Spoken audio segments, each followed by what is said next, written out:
નામ ભાવેશ પ્રતાપરાય મહેતા। આજરોજ હું પેટ્રોલ ભરાવવા આવ્યો ત્યારે મને માલુમ પડ્યું કે પેટ્રોલમાં ₹3નો વધારો આવ્યો છે। આ મોંઘવારી માજા મૂકી છે। સામાન્ય વર્ગ કેવી રીતે આમાં જીવી શકે, ઘરનું સાચવે બીજાનું સાચવે એ જ નથી ખબર પડતી। મોટા કંપની વાળાઓને કઈ અસર નથી થતી, સામાન્ય માણસ ભીરાય છે। મધ્યમ વર્ગનો નોકરિયાત વર્ગ જે માણસ કહેવાય ને, આ મોંઘવારી સામે સરકાર કાંઈ નથી કરતી। મોટી કંપનીને સાચવીને જ બેઠી છે, બીજું એના સિવાય કાંઈ નથી લોકોને।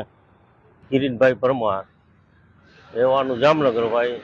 આજથી પેટ્રોલમાં ₹2.50 જેવો ભાવ વધારો થયો છે। એ આર્થિક રીતે પરવડે એમ છે નહીં। ગવર્મેન્ટ પોતે કંઈ વિચારતી નથી અને ભાવ વધારો કહે છે અને સરકારી તંત્ર ગાડીઓનો ઉપયોગ કરે છે અને ગામને સલાહ આપે છે કે ભાઈ, પબ્લિકને સલાહ આપે છે ભાઈ તમે પેટ્રોલનો જરૂર પૂરતો ઉપયોગ કરો અને પબ્લિક ટ્રાન્સપોર્ટનો ઉપયોગ કરો। અને મંત્રીઓના કાપડો 8-8, 10-10 ગાડી હોય છે, એ પેટ્રોલના પૈસા ક્યાં આવી છે?